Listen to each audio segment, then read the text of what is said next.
Morning. It's Glorious Sunday, July 5th.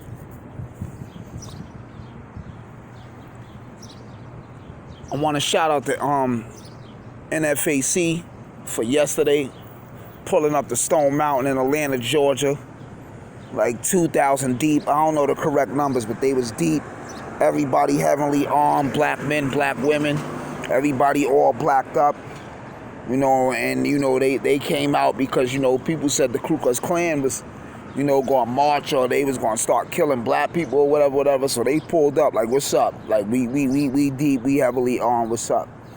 And I appreciated that because that showed that we do have strength, solidarity, and militancy.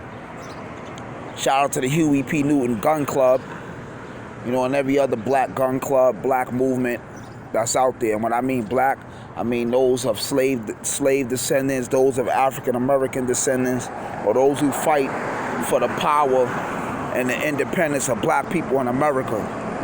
And I don't want to sound negative or divided, but I'm speaking about black people, those who was here for 400 or 500 years. I ain't talking about Seminoles, people who want to be like, oh, blacks been here before slavery. I ain't talking about all that. I'm talking about the 400 years that blacks went through trials and tribulations, and now we here still fighting trials and tribulations, right? So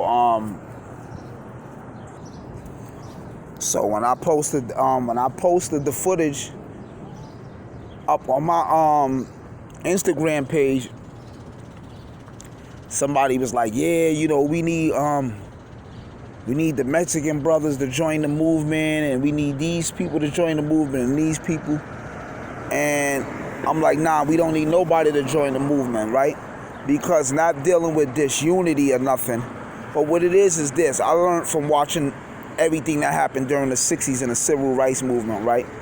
If black people is fighting for something and other people help, they're going to want the credit. And then they're going to feel like they're entitled to whatever benefits come with it, right?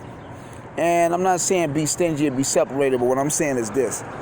When black people fight for certain things, it always backfire, and we never get what we deserve for putting in the work to get what we wanted to get. It always wind up benefiting everybody else. Like, WIC means women, infant, and kids, and that was started by, women, infant, and children. That was started by the Black Panthers. You know what I'm saying? But now when you look at all the WIC officers, they ran by everybody but black people. You know what I'm saying? They ran by Africans and Mexicans and everybody else. You know what I'm saying? And it's benefiting everybody else. Not saying these people shouldn't be entitled to receive the benefits of this because they're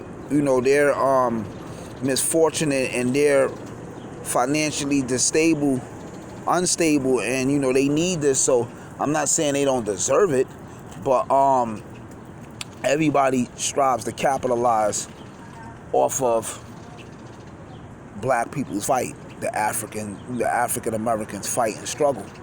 So a lot of black men and women is getting killed by police, right? I think we should man up and fight. Like, get rid of the Uncle Toms, get rid of the spies, the infiltrators, those who's working with the machine against us. Like, eradicate all of them. You know what I'm saying? Once we filter out all the weak, the infiltrators, the spies, those who's working with the machine, we do what we do, and we man up and we stand up and rise to the occasion for our cause.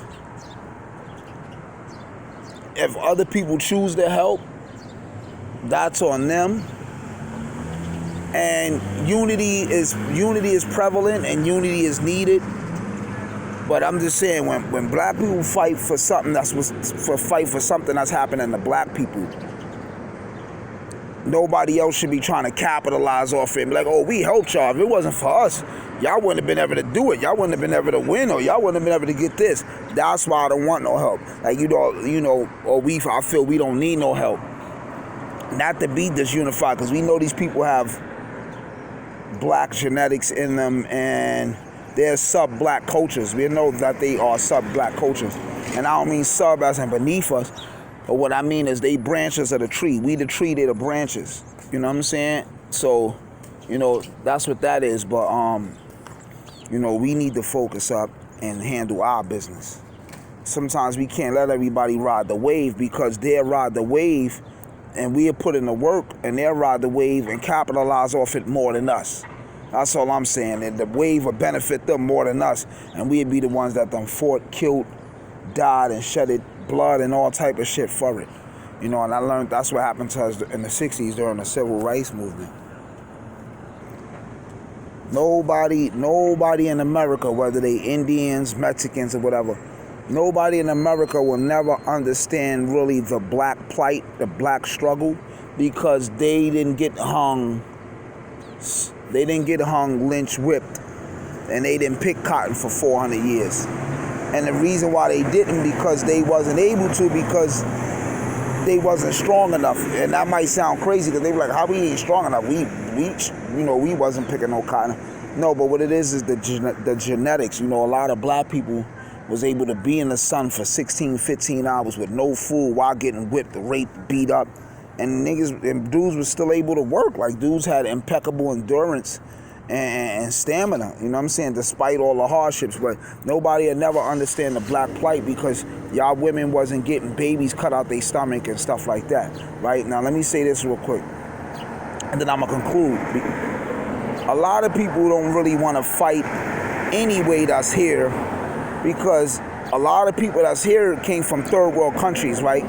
So people that came from third world countries, y'all bathing in the same water that y'all piss and shit go in, or y'all drinking water out the same river or whatever that y'all piss and shit go in. When people come to America from third world countries, whether it's Africa, wherever it's from, then they see it's 24-hour stores, and it's different stuff, different little luxuries that different little things here that blacks don't consider luxury, but they consider luxury because in their country it would have been major. What up, family? Blessings. Because in their country it would have been major. They don't want to lose those little privileges and perks and all that. Like when you go up and down Broadway, dudes is drag car racing up and down Broadway all day long, all night. They ride them little rivets, new scooters that the government got everywhere, you know. That shit is like luxury, man, because in other countries, dudes don't get to ride free scooters or scooters like with little timing on it and stuff like that. Dudes don't got 24-hour stores, 7-Eleven, hookah clubs. You know, here everything is like accessible. So people don't really want to lose those little luxuries. So they don't really want to fight, because they came from somewhere where it was far worse and it was far less. Like I came from, like my projects is 16 floors. Polo Ground projects is 32 floors in Harlem. Polo Grounds is 4 buildings. If those 4 buildings was in Africa, they'd treat that shit like hotels. And a lot of these third world countries, like Polo Grounds, them 4 buildings, it's like luxury. That's like hotels. That shit got 6 elevators in it, go up to 32 floors. But the people who's born and raised in the Bronx and Harlem, black people, we know that shit is peed up, pissy. It's a project building. It's poverty. You know what I'm saying? It's low income and shit like that. So a lot of these people is never going to fight as hard as us anyway for our struggle, because they came from something far less.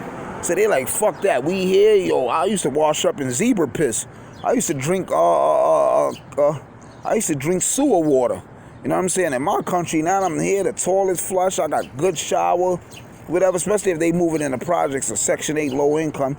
They like, yo, I got unlimited electricity and all that shit, and you know, I could take showers whenever I want, I could go eat whenever I want.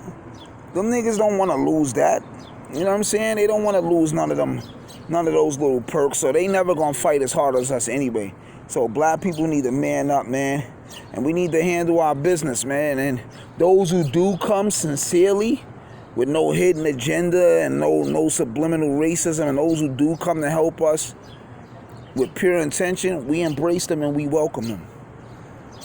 But black people got to man up and fight their own struggle and stop trying to rely on others to help and become our allies and everything. Because nobody will never understand what we've been through, because they not us. Iron, intelligence, rule over negative nonsense, warlord, wisdom and righteousness is law over reckless decisions. Stay up like a cop, I holler back on my collar, crack 'em oxygen.